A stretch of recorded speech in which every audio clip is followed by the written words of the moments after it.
Sebelum ceritanya dimulai, silahkan tulis di kolom komentar dari daerah mana saja teman-teman yang menonton cerita ini. Jangan lupa like dan subscribe agar channel ini bisa semakin berkembang dan bisa mempersembahkan cerita yang lebih menarik lagi. Dunia Dania adalah dunia yang terbuat dari kaca, baja, dan ambisi yang dipoles hingga berkilau. Dari balik meja mahoni raksasanya di lantai 40 gedung pencakar langit, kota Jakarta terhampar di bawahnya seperti permadani lampu yang tak berujung. Ia adalah CEO Dania Adijaya, nama yang disegani di dunia korporat, seorang wanita yang membangun kerajaannya sendiri dari nol.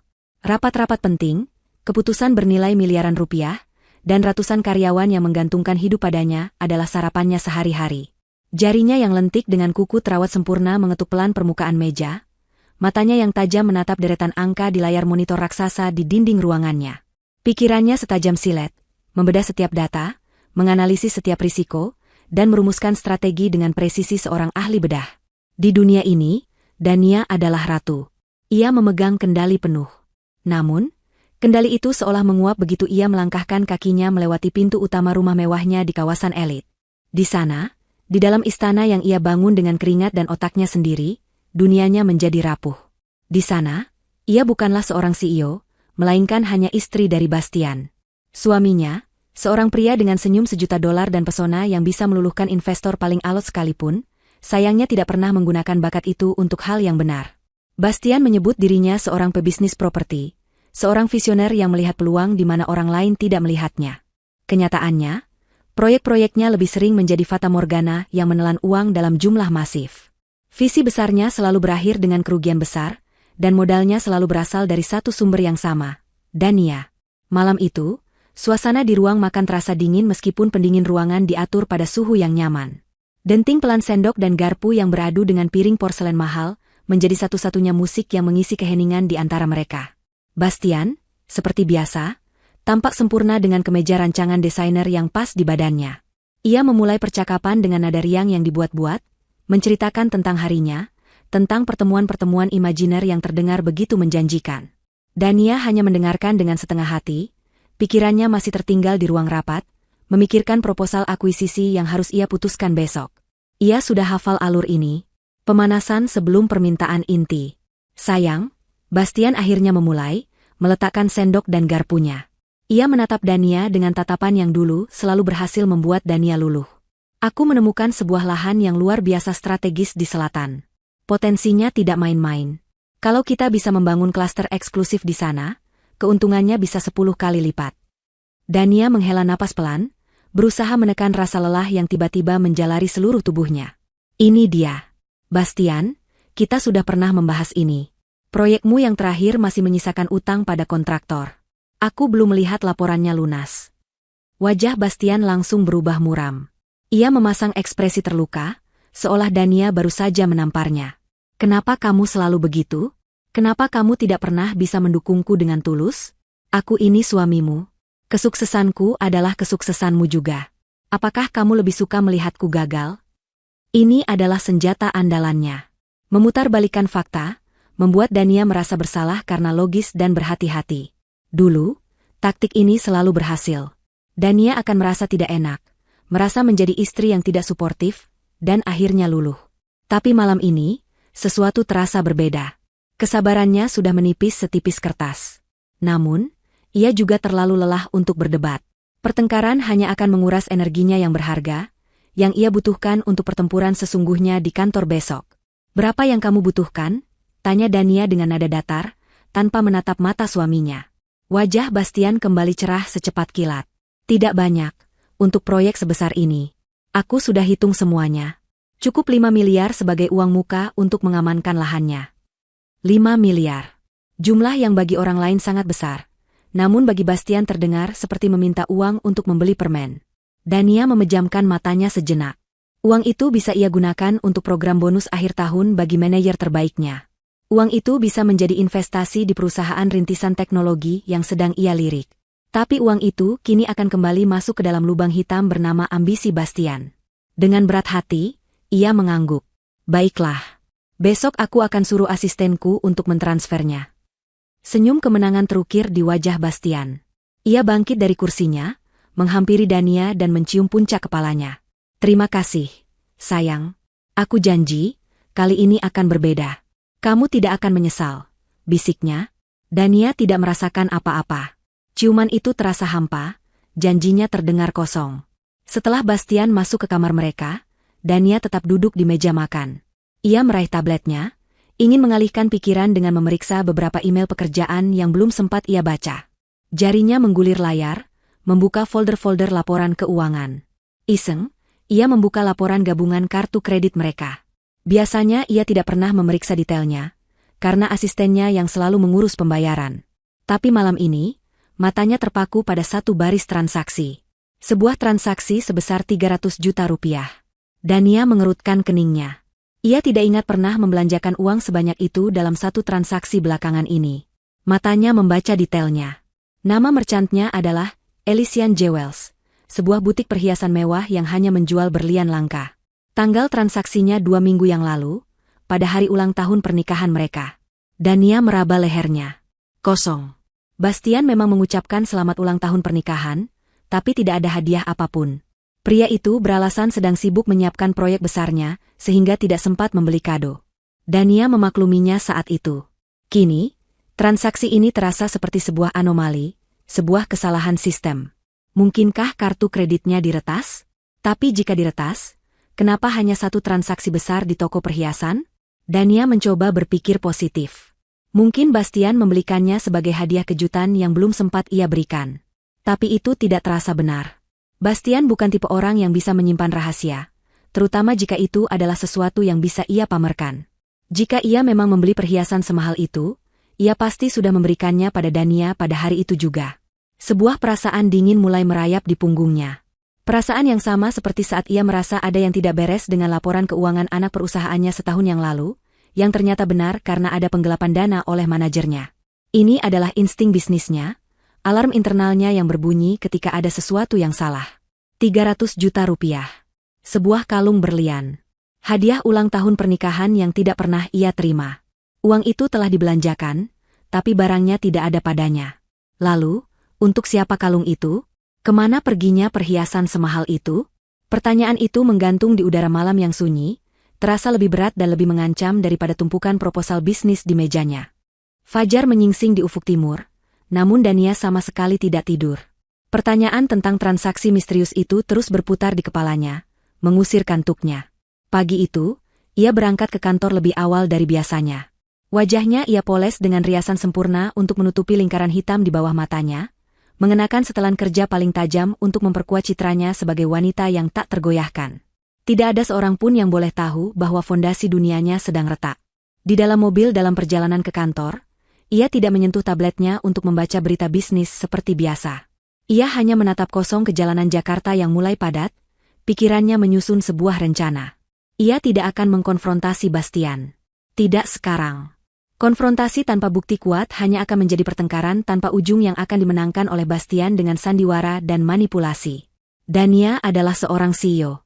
Ia tidak bertindak berdasarkan emosi, ia bertindak berdasarkan data. Sesampainya di kantor, orang pertama yang ia panggil ke ruangannya bukanlah direktur keuangannya, melainkan Rina, asisten pribadinya yang sudah bekerja dengannya selama hampir 10 tahun. Rina adalah wanita yang cekatan, loyal, dan yang paling penting, bisa menjaga rahasia. Rina, aku butuh bantuanmu untuk sesuatu yang sangat pribadi dan rahasia, ujar Dania dengan nada serius, begitu pintu ruangannya tertutup rapat. Aku ingin kamu melacak sebuah transaksi di laporan kartu kreditku. Cari tahu detail pengiriman untuk pembelian di Elysian Jewels 2 minggu lalu. Rina, yang merasakan kegentingan dalam suara atasannya, hanya mengangguk patuh. Baik, Ibu, saya akan segera mengerjakannya. Sambil menunggu Rina bekerja, Dania mencoba fokus pada pekerjaannya. Namun, itu adalah hal tersulit yang pernah ia lakukan. Pikirannya terus melayang. Setiap senyum Bastian tadi pagi, setiap kata-kata manisnya, kini terasa seperti racun. Ia memimpin rapat dewan direksi dengan autopilot, suaranya terdengar tegas dan percaya diri seperti biasa, namun di dalam hatinya ada badai yang bergejolak. Siang harinya, Rina masuk kembali ke ruangannya dengan wajah tegang. Ia meletakkan sebuah map tipis di atas meja Dania. Saya sudah mendapatkan informasinya, Ibu, kata Rina pelan. Barang tersebut memang dibeli atas nama Bapak Bastian. Menurut catatan dari pihak butik, Barang tersebut dikirimkan pada hari yang sama menggunakan kurir pribadi ke sebuah alamat unit apartemen di Menara Cendana. Jantung Dania berdebar kencang. Menara Cendana. Ia tahu gedung itu. Sebuah apartemen mewah di pusat kota, tapi ia tidak mengenal seorang pun yang tinggal di sana. Tentu saja, itu bukan alamat kantor atau rumah kerabat mereka. Terima kasih, Rina. Tolong rahasiakan ini. Jangan sampai ada orang lain yang tahu, kata Dania. Suaranya nyaris tidak terdengar. Setelah Rina keluar, Dania membuka map itu. Di dalamnya ada selembar kertas berisi alamat lengkap unit apartemen tersebut. Unit 17B, Menara Cendana. Alamat itu terasa asing, namun juga terasa seperti vonis. Kecurigaannya bukan lagi sekadar firasat, kini ia punya titik awal. Sepotong benang merah yang siap ia tarik untuk mengurai kekusutan yang jauh lebih besar.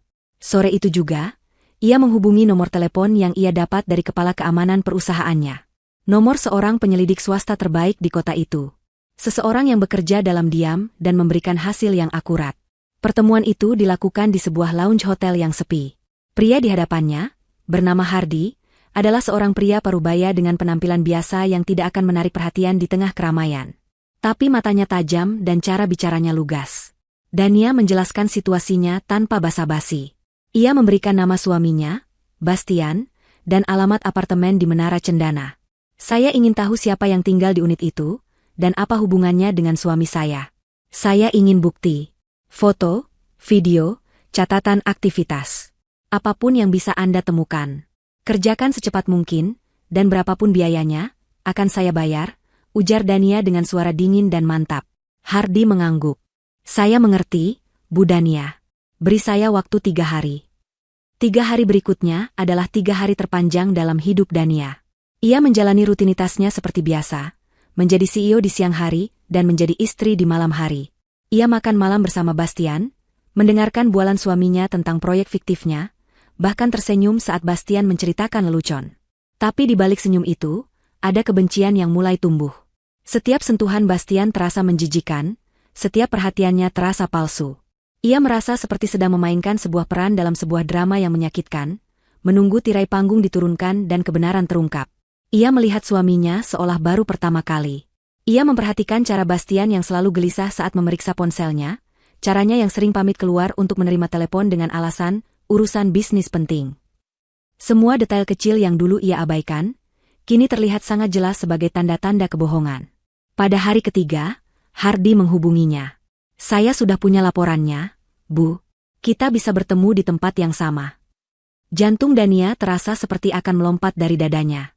Sore itu, di lounge hotel yang sama, Hardy menyerahkan sebuah amplop coklat tebal. Tangan Dania sedikit gemetar saat menerimanya. Wanita yang tinggal di unit 17B bernama Sinta. Dia tidak bekerja. Suami Anda yang membayar sewa apartemen dan semua kebutuhannya, jelas Hardy dengan nada datar. Selama 2 hari pengintaian, suami Anda datang setiap sore dan baru pulang larut malam. Semua dokumentasinya ada di dalam amplop. Dania tidak menjawab. Ia hanya menatap amplop di tangannya. Setelah membayar jasa Hardy, ia segera kembali ke mobilnya. Ia tidak sanggup membukanya di tempat umum. Di dalam mobil, dengan tangan yang masih gemetar, ia merobek segel amplop itu. Ia mengeluarkan setumpuk foto berkualitas tinggi. Foto pertama menunjukkan Bastian sedang memeluk seorang wanita di lobi apartemen. Wanita itu cantik, lebih muda dari Dania, dengan tipe penampilan yang mencolok. Foto kedua, mereka sedang bergandengan tangan, tertawa bahagia.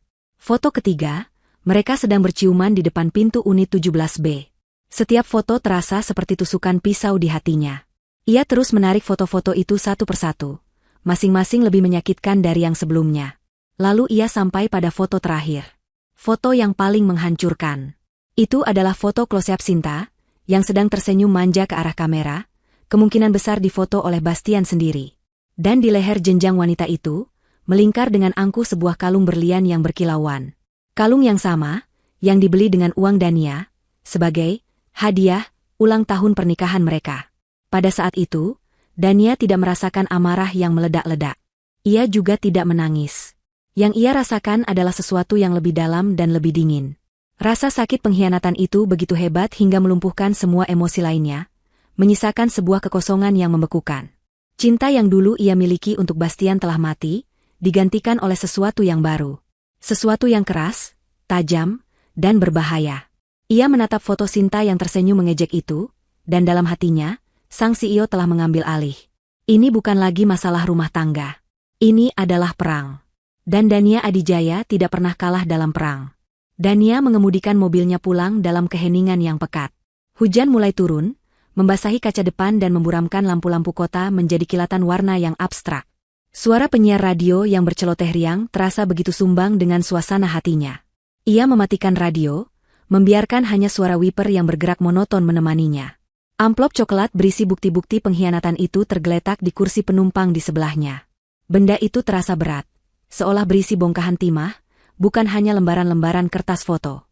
Hatinya tidak lagi terasa sakit seperti saat pertama kali melihat foto-foto itu. Rasa sakit itu telah bermetamorfosis menjadi sesuatu yang lain. Sesuatu yang dingin, keras, dan tajam.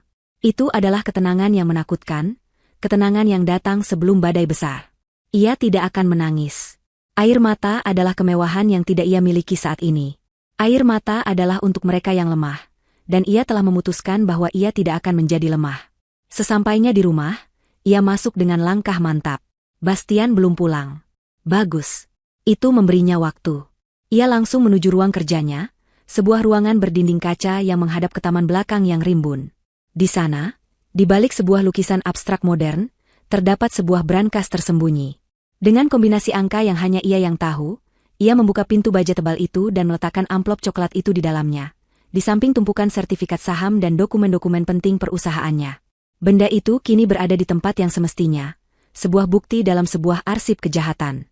Ia kemudian mandi, berganti pakaian dengan gaun rumah yang nyaman, dan duduk di ruang keluarga, menunggu. Ia tidak menyalakan televisi atau membuka laptopnya. Ia hanya duduk dalam diam, mengumpulkan kekuatannya, menyusun kata-kata yang akan ia ucapkan dalam benaknya. Setiap menit terasa seperti 1 jam.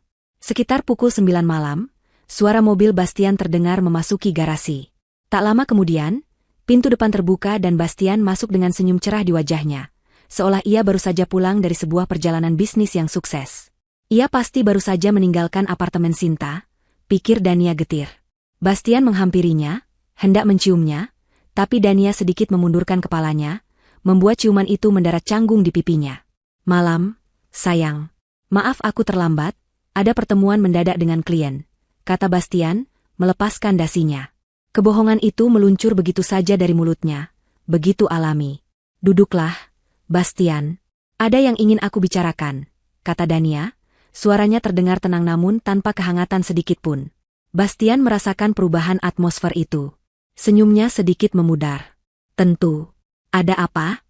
Sepertinya serius. Ia duduk di sofa di seberang Dania, meletakkan tas kerjanya di lantai. Dania menatap lurus ke mata suaminya.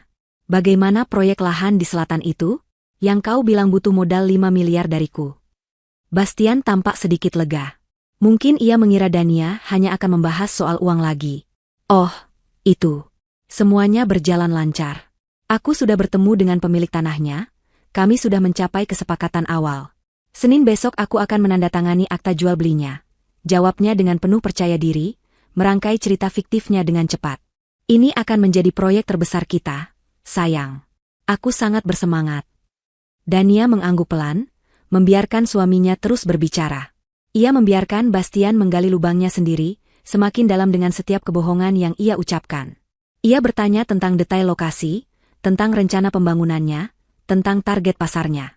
Dan Bastian menjawab semuanya dengan lancar, menciptakan sebuah ilusi kesuksesan yang begitu meyakinkan. Setelah Bastian selesai dengan presentasi imajinernya, keheningan kembali menyelimuti ruangan. Kau terlihat sangat bahagia belakangan ini, Bastian, kata Dania pelan, nadanya berubah. Sepertinya ada sesuatu yang memberimu energi baru. Bastian tersenyum. Tentu saja. Proyek ini memberiku harapan. Dukungan darimu juga sangat berarti. Benarkah? Atau mungkin ada proyek lain yang membuatmu bersemangat? Kecurigaan mulai merayap di wajah Bastian. Ia menatap istrinya dengan waspada. Apa maksudmu? Dania tidak menjawab. Ia bangkit dari duduknya dengan anggun, berjalan ke ruang kerjanya, dan kembali beberapa saat kemudian dengan amplop coklat di tangannya. Ia kembali duduk dan meletakkan amplop itu di atas meja kaca di antara mereka. Jantung Bastian seolah berhenti berdetak. Ia mengenali amplop semacam itu. Amplop yang berisi masalah. Bukalah, kata Dania dengan suara dingin. Tangan Bastian gemetar saat ia meraih amplop itu. Ia merobeknya dengan kasar dan mengeluarkan isinya. Matanya membelalak saat melihat foto pertama, wajahnya langsung pucat pasi. Ia membolak-balik foto-foto berikutnya dengan panik. Setiap gambar seolah menampar wajahnya. Foto pelukan, foto ciuman, dan yang terakhir, foto Sinta yang mengenakan kalung berlian itu. Setelah melihat semuanya, ia menjatuhkan foto-foto itu ke atas meja seolah benda-benda itu membakar tangannya. Ini tidak seperti yang kamu pikirkan, Dania, bisiknya, suaranya serak. Oh, benarkah? Balas Dania sinis. Lalu seperti apa sebenarnya? Jelaskan padaku. Jelaskan tentang apartemen di Menara Cendana yang kau sewa. Jelaskan tentang wanita bernama Sinta ini. Dan yang paling penting, jelaskan tentang kalung berlian seharga 300 juta yang kau beli menggunakan uangku sebagai hadiah untuknya, tepat di hari ulang tahun pernikahan kita. Setiap kata Dania adalah sebuah tuduhan tajam yang tidak bisa dibantah. Bastian terdiam, otaknya bekerja keras mencari jalan keluar. Ketika sadar ia sudah terpojok, strateginya berubah dari penyangkalan menjadi serangan balik. Wajahnya yang pucat kini memerah karena marah. Jadi kau memata-mataiku? Bentaknya, suaranya meninggi. Kau menyewa orang untuk mengikutiku? Sejak kapan kau menjadi serendah ini, Dania?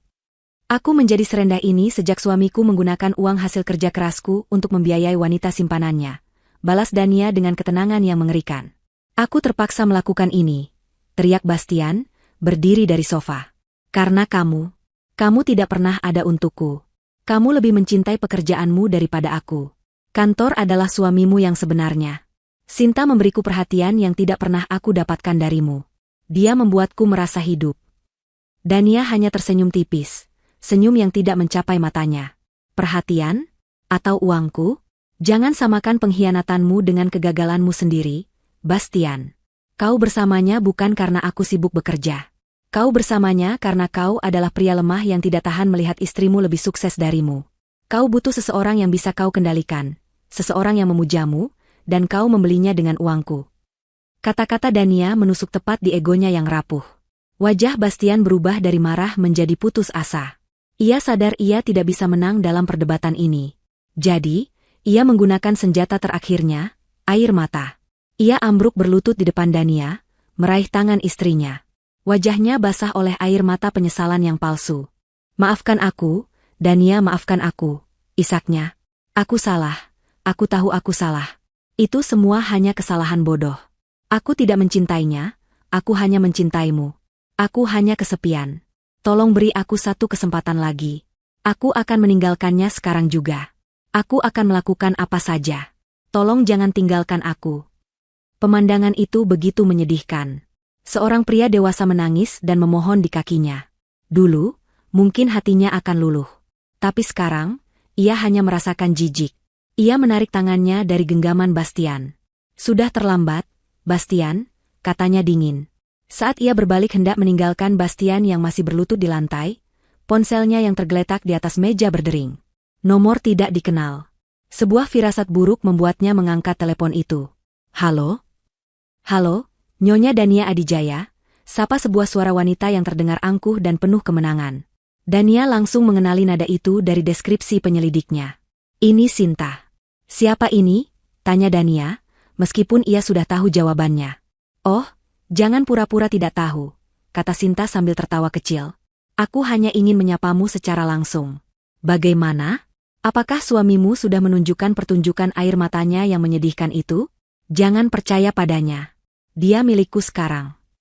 Dania melirik ke arah Bastian, yang menatapnya dengan wajah pucat dan penuh kengerian. Pria itu sadar siapa yang sedang menelepon. Apa maumu? Tanya Dania tajam. Mauku? Sinta tertawa lagi, tawa yang terdengar seperti lonceng kematian. Aku mau semua yang kau miliki. Rumahmu, mobilmu, perusahaanmu, dan tentu saja, suamimu. Menyerah saja, Nyonya CEO. Cepat atau lambat, semua yang kau sebut milikmu itu, akan jadi milikku. Telepon ditutup. Dania menurunkan ponselnya perlahan. Keheningan di ruangan itu terasa memekakan. Kini semuanya menjadi sangat jelas. Ini bukan hanya perselingkuhan. Ini adalah konspirasi. Ini adalah perampokan yang direncanakan. Sinta bukan hanya seorang selingkuhan, ia adalah rekan kejahatan suaminya. Dan Bastian, pria yang sedang berlutut di hadapannya, bukan hanya seorang suami yang tidak setia, ia adalah musuh yang tidur seranjang dengannya. Badai di dalam hatinya telah reda, digantikan oleh hamparan es yang dingin dan luas. Perang telah resmi dimulai. Panggilan telepon dari Sinta adalah katalisator yang mengubah segalanya. Itu seperti menyalakan lampu di sebuah ruangan gelap yang Dania kira hanya berisi seekor tikus pengkhianat. Namun ternyata ruangan itu dipenuhi oleh serigala lapar. Malam itu, Dania tidak tidur di kamar yang sama dengan Bastian. Ia mengunci diri di kamar tamu, bukan karena takut, tapi karena jijik. Ia tidak bisa lagi berbagi udara dengan pria itu. Pikirannya bekerja tanpa henti, memetakan situasi, menganalisis ancaman, dan merancang strategi serangan balik. Ancaman Sinta yang begitu terang-terangan menunjukkan tingkat kepercayaan diri yang tinggi. Mereka pasti merasa punya kartu as di tangan mereka. Dania harus mencari tahu apa kartu itu sebelum mereka sempat memainkannya. Keesokan paginya, ia kembali bertemu dengan Hardy, sang penyelidik swasta. Kali ini, pertemuan mereka bukan lagi tentang membuktikan perselingkuhan. Ini bukan lagi masalah rumah tangga, Pak Hardy, kata Dania dengan nada tegas, matanya berkilat dingin. Ini adalah konspirasi untuk mengambil alih seluruh aset saya. Saya ingin Anda mengubah fokus penyelidikan. Lupakan Bastian. Saya ingin Anda menggali semua informasi tentang wanita itu, Sinta. Siapa dia sebenarnya? Dari mana asalnya? Apa latar belakangnya? Siapa saja orang-orang di sekitarnya? Dan yang paling penting, saya ingin Anda memantau semua komunikasi dan aktivitas keuangan mereka. Saya ingin tahu apa rencana mereka selanjutnya. Jangan khawatir soal biaya. Hardy, yang sudah berpengalaman menangani berbagai macam kasus, melihat perubahan pada kliennya. Wanita di hadapannya bukan lagi seorang istri yang terluka, melainkan seorang jenderal yang sedang merencanakan perang. Baik, Bu. Saya akan mengerahkan tim terbaik saya, jawabnya. Penyelidikan Hardy bergerak cepat dan efisien. Dalam beberapa hari, potongan-potongan puzzle mulai terkumpul, dan gambar yang terbentuk jauh lebih mengerikan dari yang Dania bayangkan. Sinta bukanlah seorang wanita biasa yang terjebak dalam perselingkuhan. Laporan Hardy menunjukkan bahwa Sinta memiliki jejak digital yang mencurigakan. Ia beberapa kali mengubah namanya.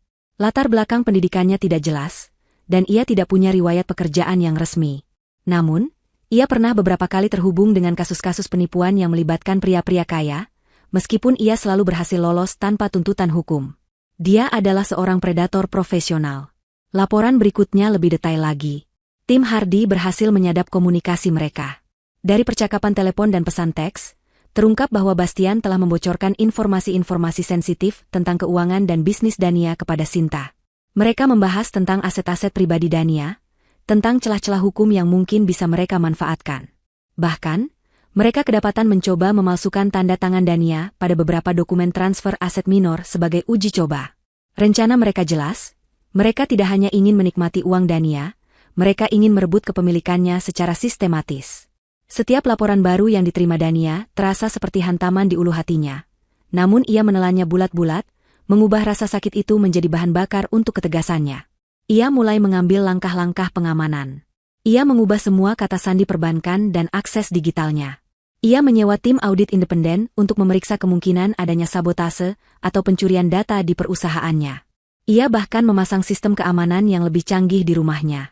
Ia bergerak dalam senyap, tidak menunjukkan perubahan sikap apapun di depan Bastian, yang kini bersikap seperti anak anjing yang patuh, terus-menerus meminta maaf dan mencoba bersikap manis, tidak menyadari bahwa Dania sudah mengetahui permainannya.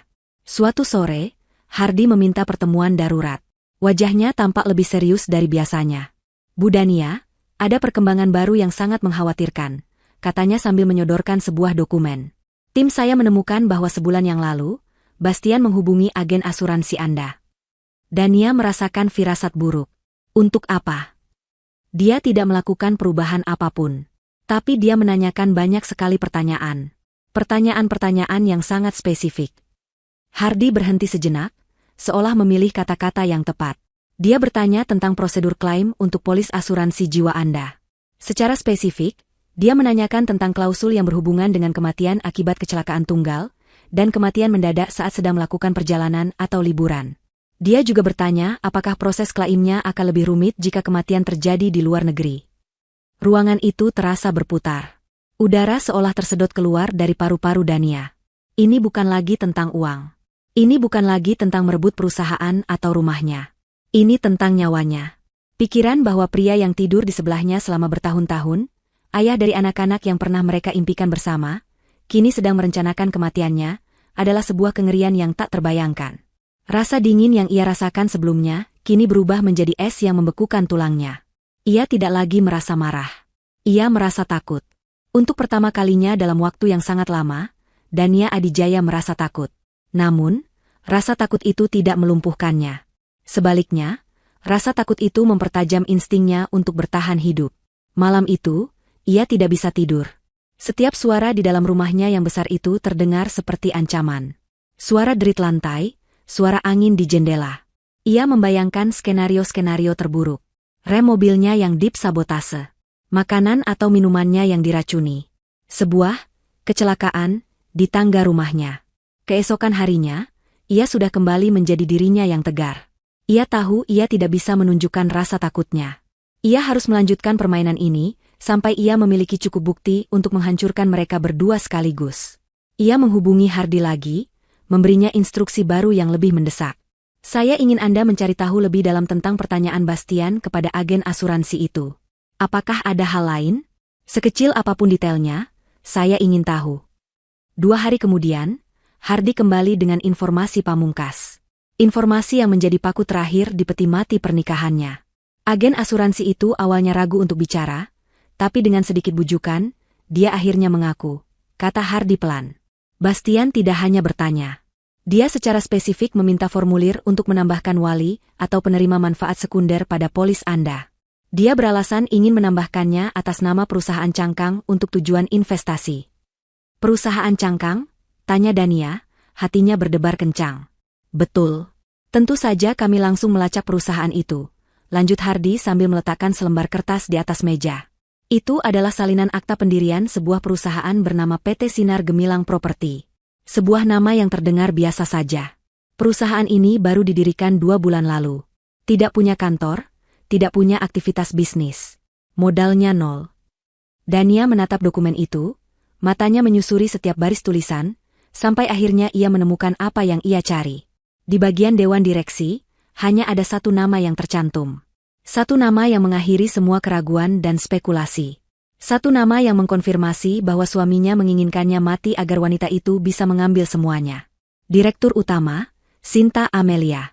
Penemuan nama Sinta sebagai Direktur Utama perusahaan Cangkang yang akan menjadi penerima manfaat asuransi jiwanya adalah titik balik bagi Dania. Ketakutan yang sempat membekukan tulangnya kini mulai mencair, tergantikan oleh amarah dingin yang membara. Ia sadar, menunggu dan bertahan saja tidak cukup. Jika ia ingin selamat, ia harus selangkah lebih maju dari musuhnya. Ia harus memahami permainan mereka, memprediksi gerakan mereka, dan menyiapkan jebakan balasan.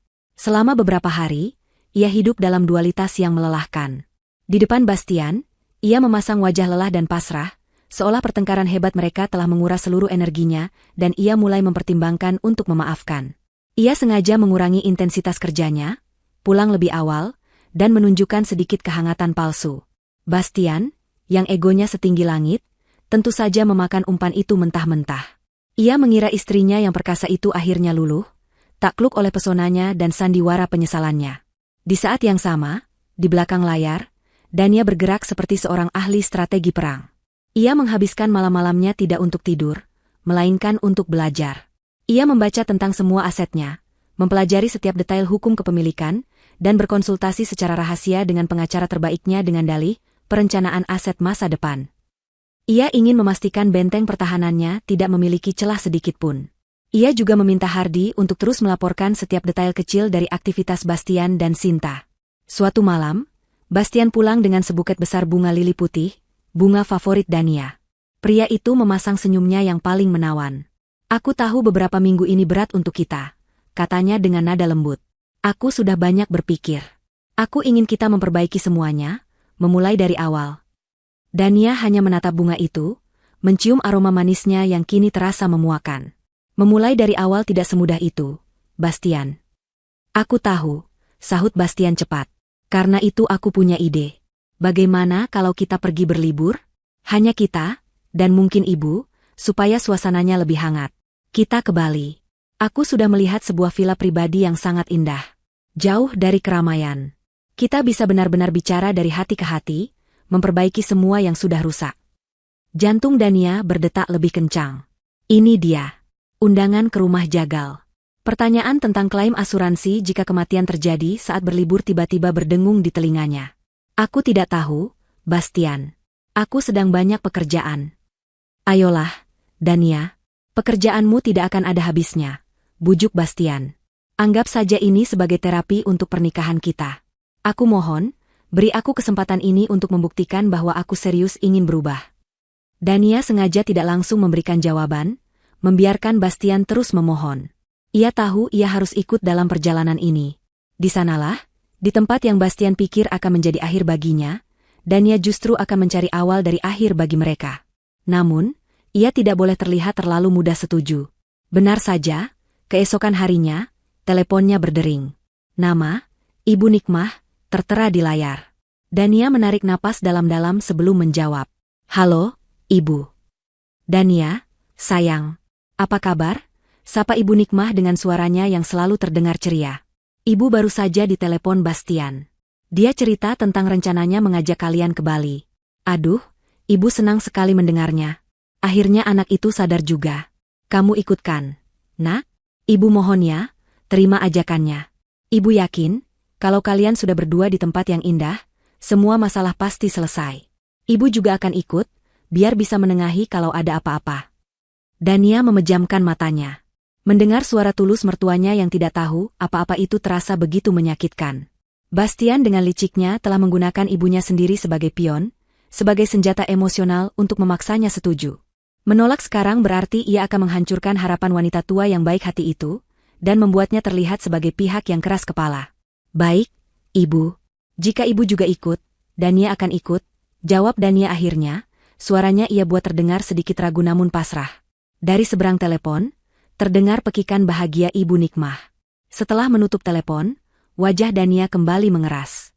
Permainan telah diatur. Sekarang gilirannya mempersiapkan amunisi.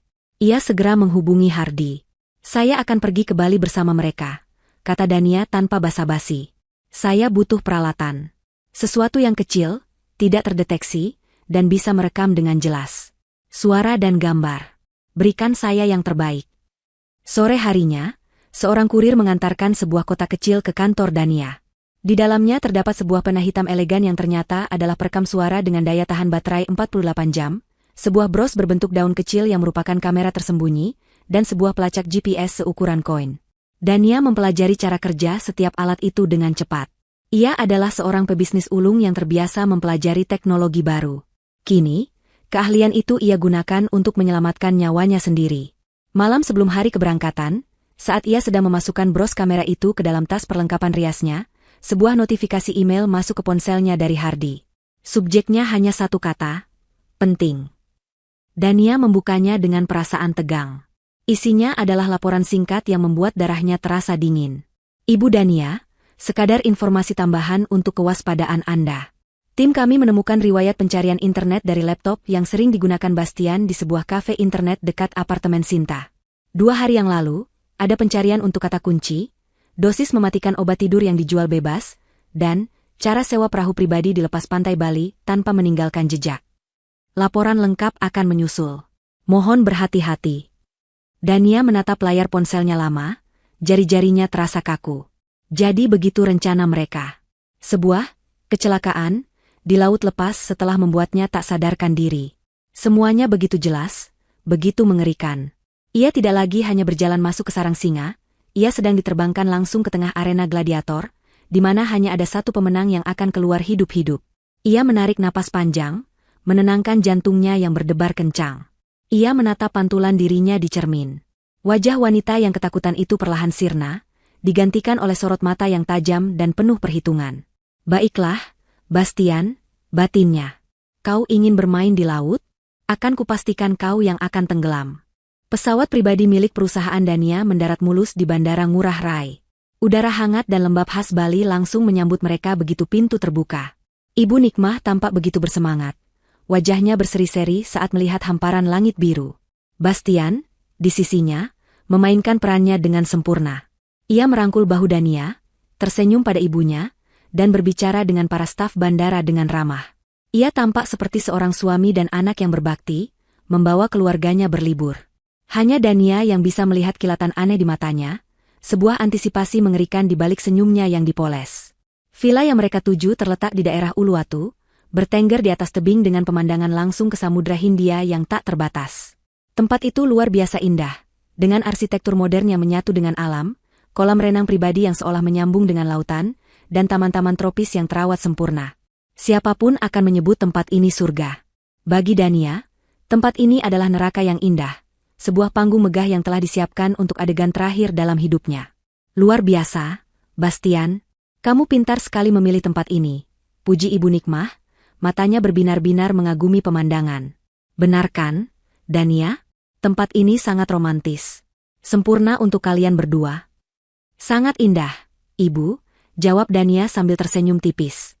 Ia merasakan lengan Bastian mengencang di pinggangnya. Sebuah gestur posesif yang terasa seperti belenggu. Selama sisa hari itu, Dania harus menahan siksaan sandiwara keluarga bahagia. Ibu Nikmah, dengan niatnya yang paling tulus, terus-menerus menciptakan momen-momen canggung.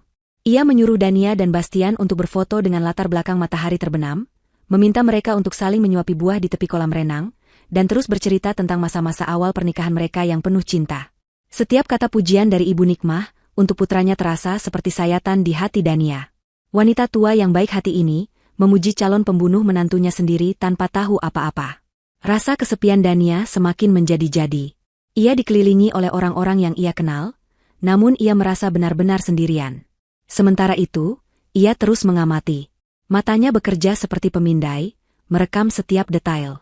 Ia memperhatikan bagaimana Bastian selalu meletakkan ponselnya dengan layar menghadap ke bawah. Ia melihat bagaimana Bastian beberapa kali pamit ke toilet, namun kembali dengan waktu yang lebih lama dari biasanya.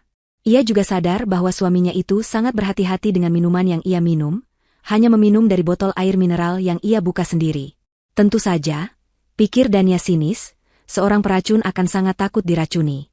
Sore harinya, saat Ibu Nikmah sedang tidur siang dan Bastian sedang menerima telepon di ujung taman, Dania melihat kesempatannya. Ia berjalan santai ke area bar mini di ruang keluarga yang terbuka. Dengan gerakan cepat dan terlatih, ia meletakkan pena perekam suara di dalam sebuah pot tanaman hias kecil yang ada di atas meja bar. Posisi yang sempurna untuk menangkap percakapan apapun di seluruh area ruang keluarga dan ruang makan.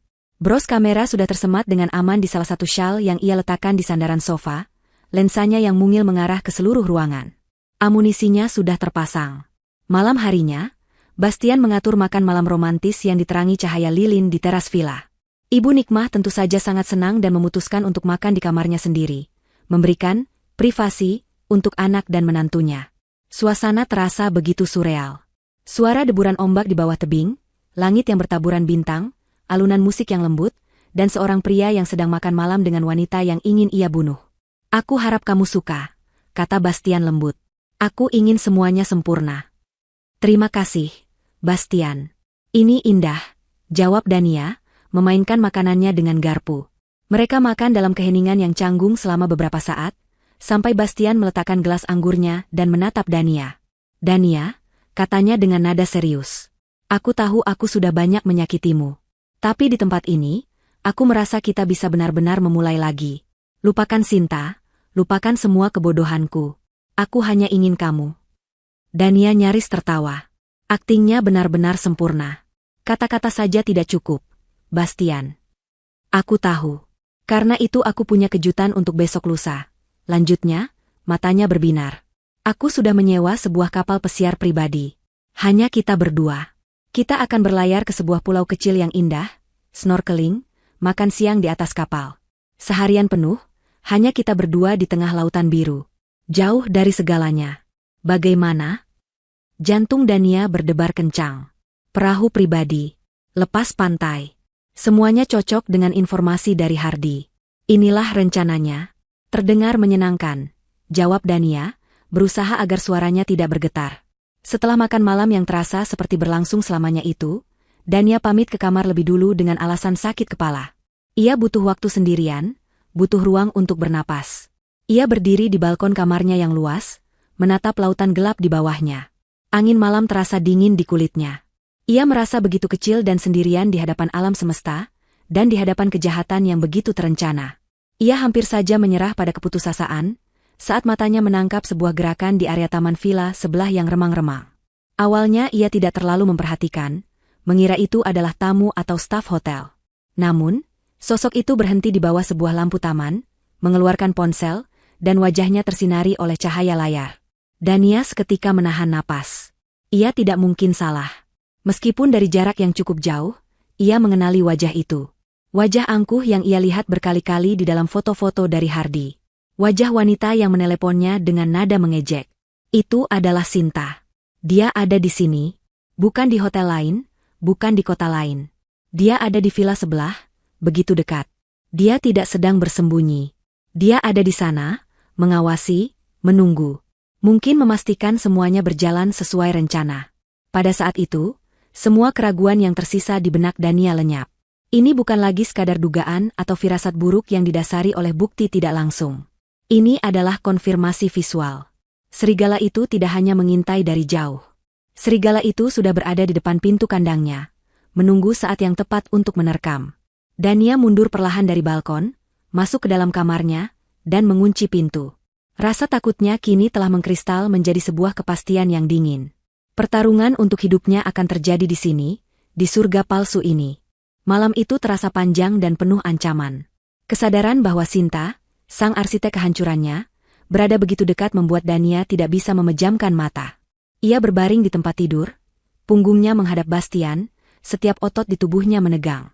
Ia bisa mendengar napas suaminya yang teratur, sebuah kepura-puraan tidur yang begitu sempurna. Dania bertanya-tanya apa yang ada di dalam kepala pria itu.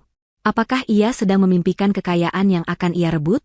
Ataukah ia sedang membayangkan bagaimana cara menyingkirkan jasad istrinya besok di tengah lautan?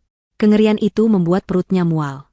Ia memeluk dirinya sendiri di bawah selimut tebal, merasa kedinginan meskipun udara Bali terasa hangat.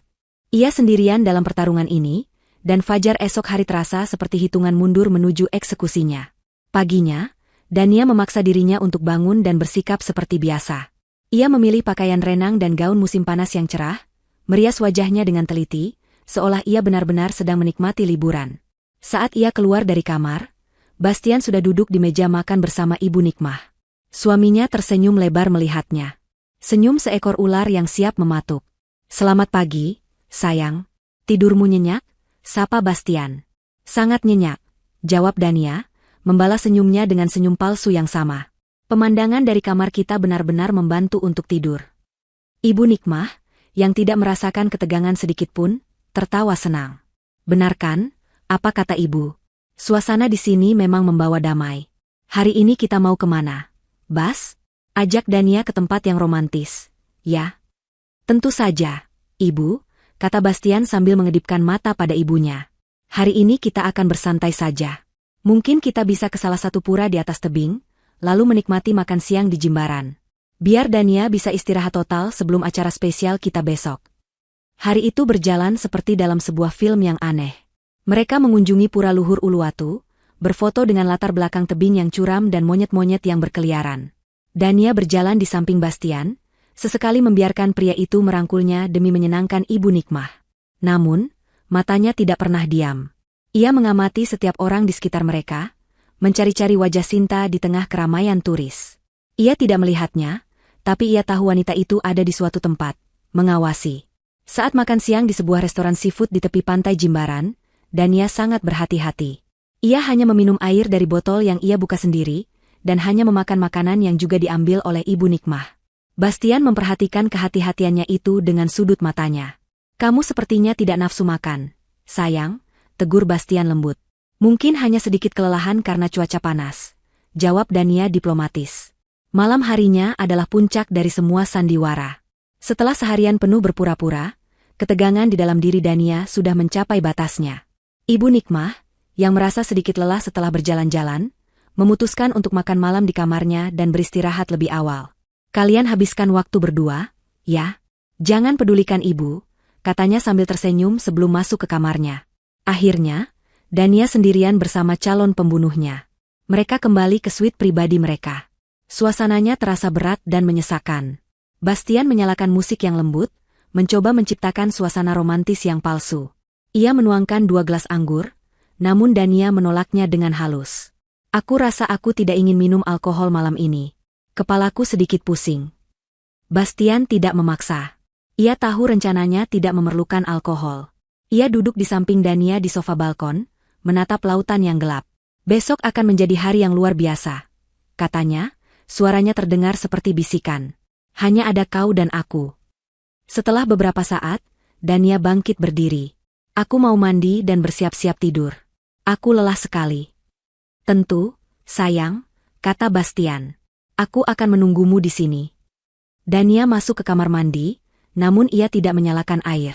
Ia bersandar di pintu yang dingin, mencoba menenangkan detak jantungnya yang menggila. Ia tahu waktunya akan segera tiba. Setelah beberapa menit, ia keluar dengan mengenakan gaun tidur sutra. Ia melihat Bastian sudah berada di dalam kamar, berdiri di dekat meja nakas. Di atas meja itu terdapat sebuah teko air minum dan 2 gelas kosong. Bros kamera yang tadi ia kenakan kini sudah ia letakkan di atas meja rias.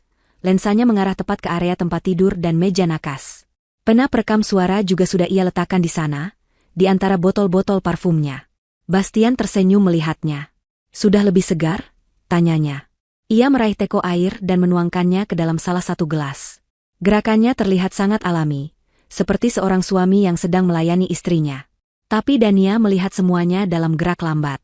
Ia melihat bagaimana jempol Bastian sedikit menekan bagian atas teko saat menuang, seolah melepaskan sesuatu dari sebuah kompartemen tersembunyi. Imajinasi liarnya, atau memang itu yang terjadi? Bastian menyodorkan gelas itu padanya. Minumlah. Kamu pasti dehidrasi setelah seharian di bawah matahari. Ini penting supaya besok kamu fit untuk perjalanan kita di laut. Dania menatap gelas di tangan Bastian. Air di dalamnya terlihat jernih dan normal. Tidak berbau, tidak berwarna. Persis seperti yang dijelaskan dalam riwayat pencarian internet itu. Perutnya terasa melilit. Ini adalah momen penentuan. Seluruh hidupnya bergantung pada bagaimana ia menangani detik-detik berikutnya. Terima kasih, katanya, suaranya ia usahakan terdengar normal. Ia menerima gelas itu, jari-jarinya terasa dingin saat menyentuh permukaan kaca. Minumlah sekarang, desak Bastian lembut, matanya tidak lepas dari wajah Dania. Dania mengangkat gelas itu mendekati bibirnya. Jantungnya berteriak untuk melemparkan gelas itu ke wajah suaminya dan berlari sejauh mungkin. Tapi otaknya yang dingin menahannya. Itu akan terlalu gegabah. Ia butuh bukti yang tak terbantahkan. Ia berhenti, tidak jadi meminumnya. Ia meletakkan gelas itu di atas meja nakas di sisinya. Nanti saja, biar sedikit lebih dingin, katanya, mencoba tersenyum. Perutku agak aneh kalau langsung minum air setelah mandi. Wajah Bastian menunjukkan sebersit kekecewaan yang cepat-cepat ia sembunyikan. Oh, baiklah. Tapi jangan lupa diminum, ya. Aku tidak mau kamu sakit besok. Tentu, jawab Dania sambil naik ke tempat tidur, membelakangi Bastian. Ia menarik selimut hingga ke lehernya, berpura-pura akan tidur. Bastian mematikan lampu utama, menyisakan hanya lampu tidur yang temaram. Pria itu ikut naik ke tempat tidur, namun tidak menyentuhnya. Dania bisa merasakan ketegangan yang memancar dari tubuh suaminya. Pria itu sedang menunggu. Menunggu istrinya meminum racun yang telah ia siapkan. Keheningan di antara mereka terasa begitu berat, syarat dengan niat membunuh yang tak terucapkan. Setiap detik terasa seperti 1 abad. Dania memejamkan matanya erat-erat, berdoa dalam hati agar malam ini cepat berakhir. Tiba-tiba, keheningan itu pecah. Terdengar suara ketukan pelan dan ragu-ragu di pintu suite mereka. Tok, tok, tok. Suara itu begitu pelan. Namun di dalam ruangan yang sunyi itu, bunyinya terdengar seperti ledakan. Dania dan Bastian sama-sama terkejut. Siapa yang datang malam-malam begini? Keduanya saling berpandangan dalam cahaya temaram, pikiran mereka sama-sama bertanya-tanya. Ketukan itu terdengar lagi, kali ini sedikit lebih keras. Ketukan di pintu itu membuat Bastian mengumpat pelan di bawah napasnya. Siapa yang berani mengganggu rencananya yang sudah tersusun rapi? Dengan kesal, ia bangkit dari tempat tidur dan berjalan ke pintu. Dania ikut duduk, jantungnya berdebar tidak karuan. Apakah ini bagian dari rencana Bastian yang tidak ia ketahui? Atau sesuatu yang lain? Saat pintu terbuka, sosok Ibu Nikmah berdiri di sana dengan mengenakan piyama dan jubah tidurnya. Wajahnya tampak sedikit cemas. Maaf mengganggu kalian malam-malam begini, kata Ibu Nikmah pelan. Ibu tidak bisa tidur. Entah kenapa perasaan ibu tidak enak. Bastian berusaha keras menyembunyikan kekesalannya di balik senyum palsu. Ada apa, Bu? Apa Ibu butuh sesuatu? Mau Bastian buatkan teh hangat? Bukan itu, Ibu Nikmah menggeleng. Ia melangkah masuk ke dalam suite, matanya mencari Dania. Ibu hanya ingin bicara sebentar dengan Dania. Boleh, kan? Melihat ibunya, Bastian tidak bisa berbuat apa-apa selain mengizinkannya. Tentu saja, Bu. Masuklah. Ia menutup pintu sementara Ibu Nikmah berjalan dan duduk di tepi tempat tidur, di samping Dania. Ada apa, Ibu? Tanya Dania lembut, mencoba menenangkan kegelisahan wanita tua itu, sekaligus kegelisahannya sendiri. Ibu Nikmah meraih tangan Dania, menggenggamnya erat. Tangannya terasa dingin. Ibu hanya tiba-tiba kepikiran kalian berdua. Ibu sangat bahagia melihat kalian mau mencoba memperbaiki semuanya. Dania, kamu itu sudah seperti anak perempuan ibu sendiri. Kamu istri yang baik, wanita yang hebat. Ibu tahu, anak ibu, Bastian, kadang-kadang bisa sangat bodoh dan tidak peka. Katanya sambil melirik tajam ke arah Bastian yang berdiri canggung di dekat pintu. Tapi hatinya baik. Ibu mohon, maafkanlah kesalahannya. Ibu hanya ingin melihat kalian bahagia sampai tua nanti. Setiap kata dari Ibu Nikmah terasa seperti belati bagi Dania. Wanita ini begitu tulus, begitu penuh harapan. Sama sekali tidak menyadari bahwa putranya yang berhati baik, itu baru saja mencoba meracuni menantu kesayangannya. Dania hanya bisa mengangguk. Tenggorokannya tercekat, tidak sanggup mengeluarkan sepatah kata pun. Air mata mulai menggenang di pelupuk matanya. Bastian, yang merasa pembicaraan ini semakin tidak menguntungkan baginya, mencoba menyela. Sudahlah, Bu, ini sudah malam. Sebaiknya Ibu kembali ke kamar dan istirahat. Besok kita masih punya banyak kegiatan. Sebentar lagi, sahut Ibu Nikmah. Ia kembali menatap Dania. Maafkan Ibu ya, Nak, kalau selama ini Ibu ada salah. Doa Ibu selalu menyertai kalian. Di tengah curahan hatinya yang emosional itu, ia terbatuk kecil. Tenggorokannya terasa kering. Aduh, Ibu jadi haus sekali setelah bicara panjang lebar. Matanya secara alami mencari-cari air minum. Dan pandangannya jatuh pada gelas berisi air putih yang masih berdiri manis di atas meja nakas di samping Dania. Gelas yang sama yang telah disiapkan oleh Bastian. Gelas yang berisi dosis mematikan obat tidur. Sebelum Dania sempat berpikir, sebelum ia sempat mencegah, sebelum Bastian menyadari apa yang akan terjadi, semuanya berlangsung begitu cepat. Dengan gerakan yang wajar dan tanpa kecurigaan sedikitpun, Ibu Nikmah meraih gelas itu. Ah, ada air. Ibu minum ini saja, ya, katanya dengan santai. Pikiran Dania menjerit. Jangan. Tapi suaranya tidak keluar. Sebagian dari dirinya membeku karena syok, sebagian lagi ragu. Jika ia berteriak melarang, bagaimana ia akan menjelaskan alasannya? Itu akan membongkar semuanya sebelum ia punya bukti yang cukup. Bastian juga tampak membeku, matanya membelalak ngeri, tidak menyangka ibunya sendiri akan melakukan hal itu. Dalam 2 atau 3 tegukan cepat, Ibu Nikmah menghabiskan seluruh isi gelas itu. Ah segarnya, katanya sambil meletakkan gelas kosong itu kembali ke meja. Ia tersenyum pada Dania. Senyum terakhirnya. Keheningan menyelimuti ruangan selama beberapa detik. Ibu Nikmah masih tersenyum, hendak melanjutkan perkataannya, namun tiba-tiba senyumnya memudar. Matanya yang tadinya berbinar kini tampak bingung. Ia mengerjap beberapa kali. Kepala ibu, kenapa tiba-tiba pusing sekali? Gumamnya, suaranya mulai tidak jelas. Ia memegang kepalanya. Ibu, panggil Dania panik, menggeser tubuhnya mendekat. Ibu Nikmah mencoba untuk berdiri, tapi kakinya lemas. Ia terhuyung. Matanya terbelalak, napasnya menjadi cepat dan pendek. Ia mencengkeram dadanya, tatapannya penuh ketakutan dan kebingungan. Lalu, tanpa suara sedikitpun, tubuhnya lemas dan ambruk dari tepi tempat tidur ke lantai dengan suara gedebuk yang pelan. Ibu, jerit Dania, melompat dari tempat tidur dan menghampiri tubuh mertuanya yang tergeletak tak bergerak. Ia mengguncang-guncang bahunya. Ibu, bangun, Bu. Tapi tidak ada jawaban. Bastian berdiri terpaku di tempatnya selama beberapa detik. Wajahnya pucat pasi seperti mayat. Kengerian dan ketidakpercayaan terpancar dari matanya. Rencananya telah hancur berkeping-keping dengan cara yang paling mengerikan. Ibunya. Ibunya sendiri yang telah meminum racun yang ia siapkan untuk istrinya. Namun, di tengah kepanikannya, otaknya yang licik bekerja dengan cepat. Di tengah tragedi yang ia ciptakan sendiri, ia melihat sebuah kesempatan. Sebuah jalan keluar. Seorang kambing hitam. Saat Dania sedang panik, Menangis sambil mencoba memeriksa denyut nadi di leher Ibu Nikmah, Bastian tiba-tiba bergerak. Wajahnya yang tadinya pucat karena syok kini berubah menjadi topeng kemarahan dan duka yang dibuat-buat. Matanya menatap Dania dengan kebencian yang menyala-nyala. Ia berlari keluar dari suite mereka, membuka pintu dengan kasar, dan berteriak ke lorong villa yang sunyi. Suaranya bergema, penuh dengan kepalsuan yang meyakinkan. Tolong. Siapapun tolong. Estreku. Dania meracuni ibuku. Teriakan Bastian yang membelah keheningan malam villa mewah itu adalah sebuah mahakarya kebohongan. Itu adalah teriakan seorang putra yang patah hati, penuh dengan kesedihan dan amarah yang begitu meyakinkan hingga mampu menipu siapa saja yang mendengarnya.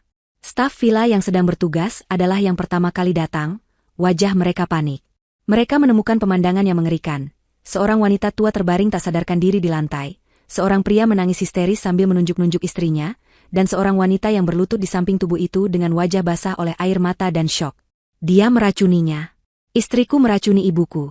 Raung Bastian, menunjuk gelas kosong di meja nakas. Dia menaruh sesuatu di air minum itu. Air itu seharusnya untukku. Dania mengangkat kepalanya, menatap suaminya dengan tatapan tak percaya. Di tengah duka dan kekacauan, di samping tubuh ibu mertuanya yang tercinta, pria ini masih sempat memutarbalikkan fakta, masih sempat mencoba menjebak dan menghancurkannya. Pada saat itu, sisa-sisa perasaan apapun yang mungkin masih tersisa untuk Bastian.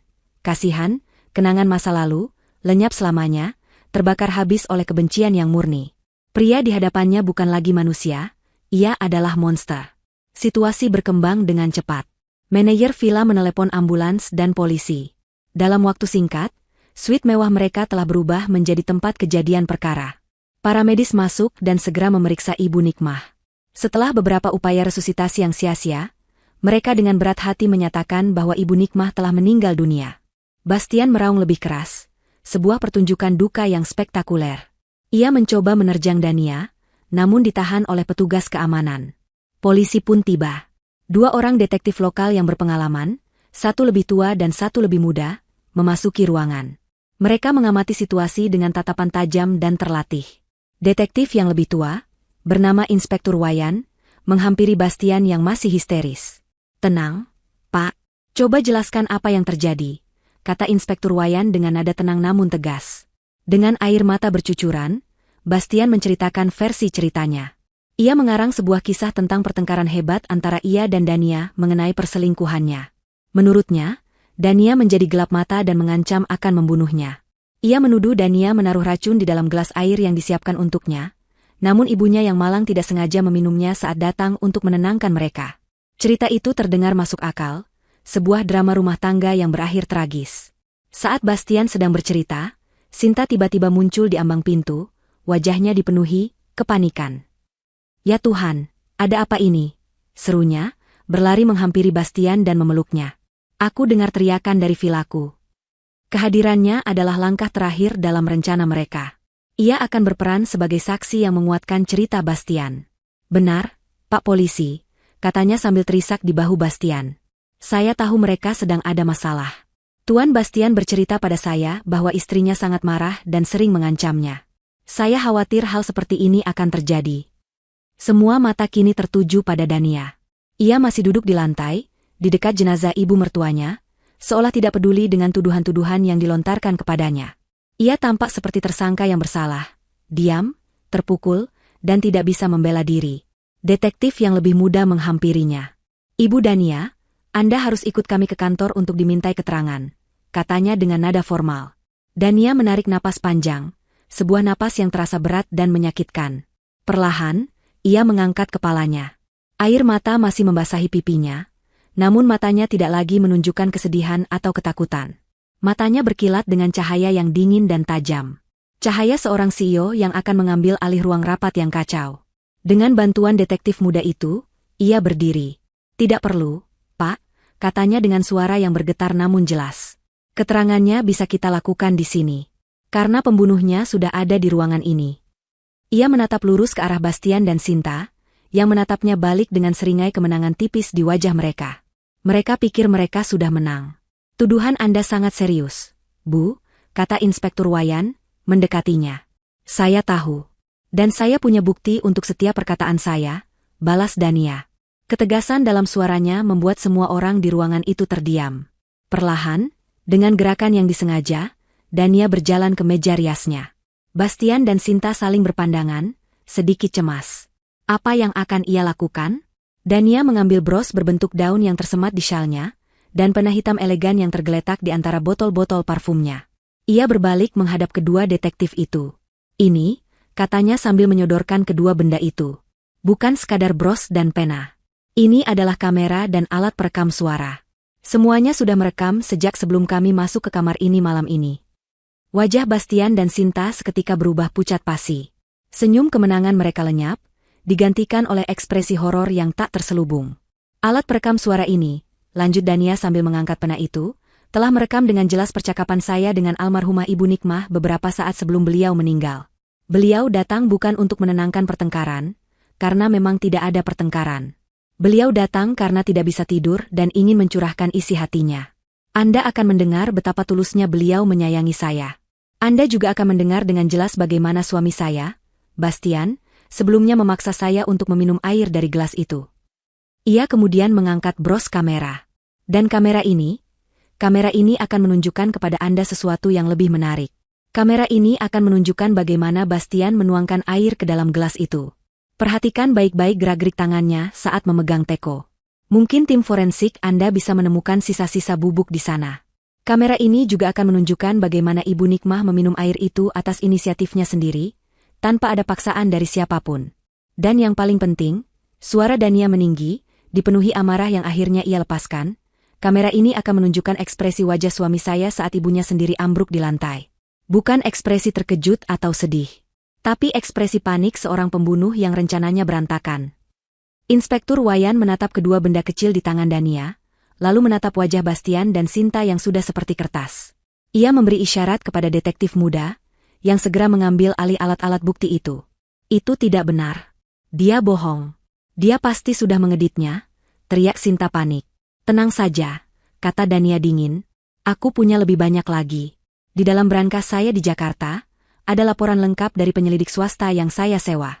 Laporan yang berisi foto-foto perselingkuhan kalian, bukti transfer uang dari perusahaan suami saya ke rekeningmu, Sinta. Dan yang paling menarik, laporan tentang bagaimana suamiku menghubungi agen asuransi jiwaku, menanyakan prosedur klaim kematian saat berlibur. Oh, dan juga akta pendirian perusahaan cangkang atas namamu, Sinta, yang akan dijadikan penerima manfaat sekunder polis asuransiku. Setiap kalimat Dania adalah sebuah paku yang menghujam peti mati mereka. Bastian tidak lagi bisa berkata-kata. Kakinya lemas dan ia terduduk di sofa, menatap kosong ke depan. Dunianya runtuh dalam hitungan menit. Sinta mencoba untuk lari, namun jalan keluarnya sudah diblokir oleh petugas keamanan villa. Satu hal lagi, Inspektur, tambah Dania. Wanita ini, Sinta, dia tidak menginap jauh. Coba periksa villa di sebelah. Saya melihatnya sendiri tadi malam. Mungkin di sana Anda akan menemukan sisa bubuk, obat tidur, yang mereka gunakan. Mungkin juga Anda akan menemukan ponsel yang berisi semua percakapan perencanaan pembunuhan ini. Inspektur Wayan mengangguk pelan, matanya menatap tajam ke arah Bastian dan Sinta. Ia sudah cukup lama menjadi polisi untuk tahu kapan sebuah kebohongan telah terbongkar. Ia mengeluarkan borgol dari sakunya. Permainan telah berakhir. Skakmat. Pagi menyingsing di atas tebing Uluwatu, menyinari sebuah pemandangan yang kontras. Di luar, alam Bali menampilkan keindahannya yang abadi. Namun di dalam villa, kebusukan manusia baru saja terungkap dalam bentuknya yang paling menjijikan. Bastian dan Sinta digiring keluar dari villa dengan tangan terborgol. Wajah mereka yang tadinya angkuh dan penuh percaya diri kini tertunduk lesu, pucat, dan kosong. Kilatan lampu kamera dari beberapa wartawan yang entah bagaimana berhasil mendapatkan informasi mulai menyambar-nyambar, mengabadikan momen kejatuhan mereka. Berita tentang seorang suami yang mencoba membunuh istrinya yang seorang CEO namun, malah membunuh ibunya sendiri, adalah santapan lezat bagi media. Dania menyaksikan semua itu dari jendela vilanya. Ia tidak merasakan kemenangan. Ia tidak merasakan kepuasan. Yang ia rasakan hanyalah kehampaan yang luar biasa dan duka yang mendalam untuk Ibu Nikmah. Wanita baik hati yang menjadi korban tak berdosa dari keserakahan manusia. Ia telah memenangkan perang, tapi medan perangnya adalah hatinya sendiri, dan kini yang tersisa hanyalah puing-puing. Proses hukum berjalan dengan cepat. Bukti yang dimiliki Dania terlalu kuat untuk dibantah. Rekaman video dan audio dari kamar villa menjadi barang bukti utama. Tim forensik menemukan sisa-sisa obat tidur berdosis tinggi di dalam teko air dan di gelas yang diminum Ibu Nikmah. Penggeledahan di Villa Sinta menemukan sisa bubuk yang identik, serta laptop dan ponsel yang berisi riwayat pencarian internet yang memberatkan dan percakapan detail antara ia dan Bastian mengenai seluruh rencana pembunuhan, mulai dari riset racun hingga rencana membuang jasad Dania di laut. Di ruang pengadilan, Bastian dan Sinta mencoba saling menyalahkan. Pengacara Bastian berargumen bahwa kliennya berada di bawah pengaruh Sinta, sementara pengacara Sinta mengklaim bahwa kliennya hanya pion yang dimanfaatkan oleh Bastian. Namun, semua pembelaan itu runtuh di hadapan bukti-bukti yang tak terbantahkan. Dania memberikan kesaksiannya dengan ketenangan yang mengagumkan. Ia menceritakan semuanya dari awal, tanpa emosi yang berlebihan, seolah sedang mempresentasikan laporan bisnis. Namun, saat ia menceritakan tentang detik-detik terakhir kehidupan Ibu Nikmah, suaranya bergetar. Ia memutar rekaman suara dari pena hitam itu di depan seluruh ruang sidang. Suara tulus Ibu Nikmah yang mencurahkan isi hatinya, disusul oleh suara tegukan air dan akhirnya suara tubuhnya yang ambruk, menggema di ruangan yang sunyi itu. Tidak ada satu orang pun di ruang sidang yang tidak tersentuh. Bastian, yang duduk di kursi terdakwa, akhirnya hancur. Ia menundukkan kepalanya dalam-dalam dan menangis sesenggukan, bukan karena penyesalan, melainkan karena kekalahan total. Ia tidak hanya kehilangan kebebasannya dan seluruh hartanya, ia harus hidup selamanya dengan pengetahuan bahwa ia telah membunuh ibunya sendiri. Vonis hakim dibacakan dengan tegas, hukuman penjara seumur hidup untuk Bastian dan Sinta atas tuduhan pembunuhan berencana dan konspirasi. Palu diketuk, mengakhiri babak tergelap dalam hidup Dania. Beberapa bulan kemudian, kehidupan Dania mulai menemukan ritmenya kembali, namun dengan melodi yang berbeda. Ia menjual rumah mewah yang pernah ia tinggali bersama Bastian, menghapus semua jejak pria itu dari hidupnya. Ia pindah ke sebuah apartemen penthouse yang lebih modern dan praktis di pusat kota, lebih dekat dengan kantornya. Ia membenamkan dirinya dalam pekerjaan, bukan lagi sebagai pelarian, tetapi sebagai bentuk penyembuhan. Perusahaannya justru semakin maju di bawah kepemimpinannya yang menjadi lebih tajam dan lebih berani. Suatu sore, ia berdiri di depan jendela kantornya, menatap matahari yang terbenam di antara gedung-gedung pencakar langit. Pemandangan yang sama seperti dulu, namun ia melihatnya dengan mata yang berbeda. Ia bukan lagi wanita yang sama. Pengkhianatan telah merenggut kenaifannya, namun memberinya kekuatan yang tak ia duga ia miliki. Ia selamat, ia menang, dan ia telah memastikan keadilan ditegakkan. Dengan sebagian besar aset gabungan mereka yang kini sepenuhnya menjadi miliknya, ia melakukan satu hal terakhir. Ia mendirikan sebuah yayasan atas nama Yayasan Nikmah Adijaya. Sebuah organisasi nirlaba yang didedikasikan untuk memberikan bantuan hukum dan perlindungan bagi perempuan korban kekerasan dalam rumah tangga dan penipuan. Itu adalah caranya untuk menghormati Ibu Nikmah, mengubah tragedi menjadi sebuah warisan kebaikan. Fajar baru telah menyingsing dalam hidupnya. Ia telah berjalan melewati lembah tergelap dan keluar di sisi lain, bukan tanpa luka, tetapi utuh dan jauh lebih kuat. Ia menatap Cakrawala, siap untuk memulai babak baru, bukan sebagai korban, tetapi sebagai seorang penyintas yang akan mendedikasikan sisa hidupnya untuk memastikan tidak ada wanita lain yang harus mengalami neraka yang pernah ia lalui.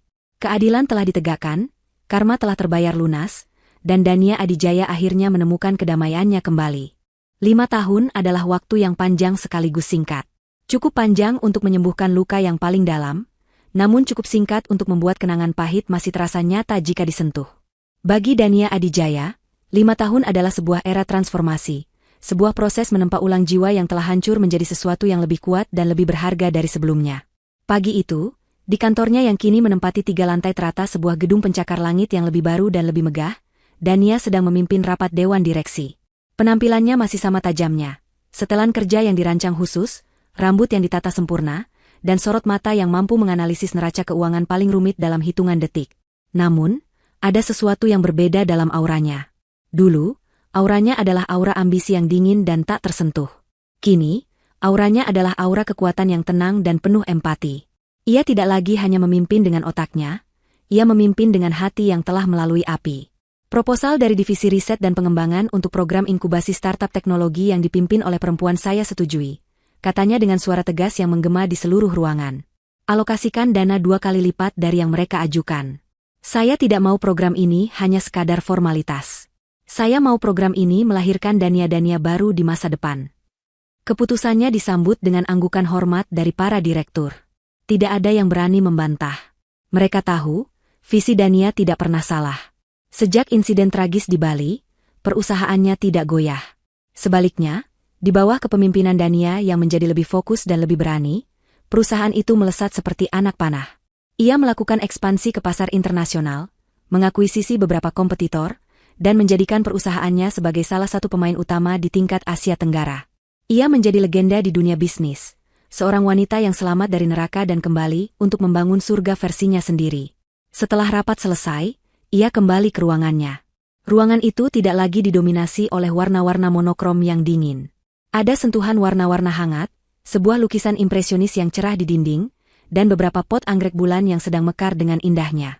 Ia tidak lagi tinggal di rumah mewah yang penuh kenangan buruk itu. Rumah itu telah ia jual beserta seluruh isinya, seolah menghapus sebuah bab yang salah dari buku hidupnya.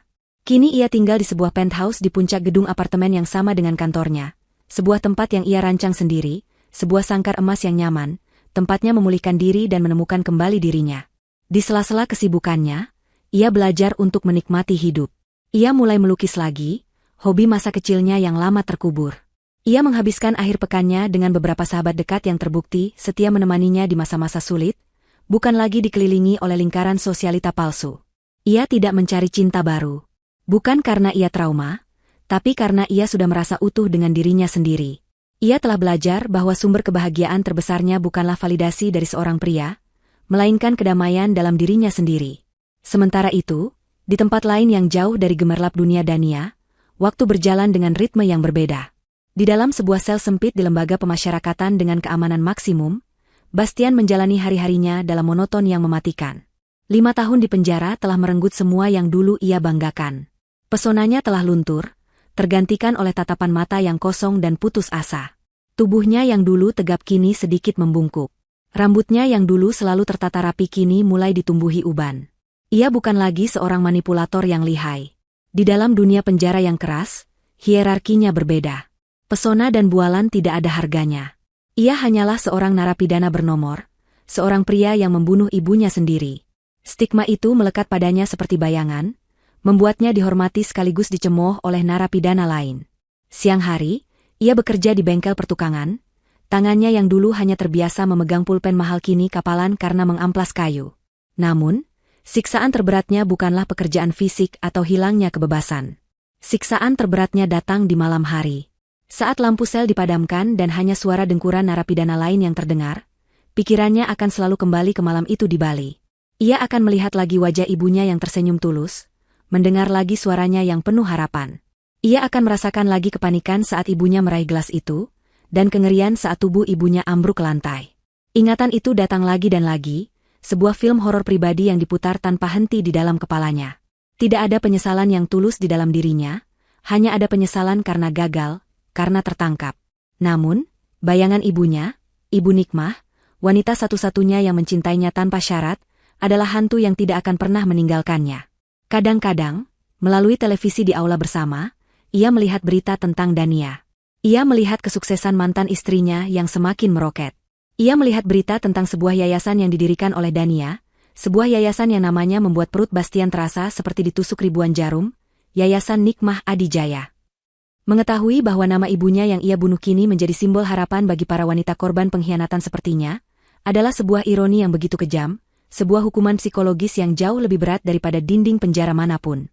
Di blok wanita di penjara yang berbeda, Sinta juga menjalani nerakanya sendiri. Dunianya yang dulu penuh dengan kemewahan, pujian, dan kekuasaan atas pria-pria kaya, kini telah menyusut menjadi sebuah sel berukuran 2x3 meter yang berbau lembab. Kecantikannya yang dulu menjadi senjata utamanya kini tidak ada artinya.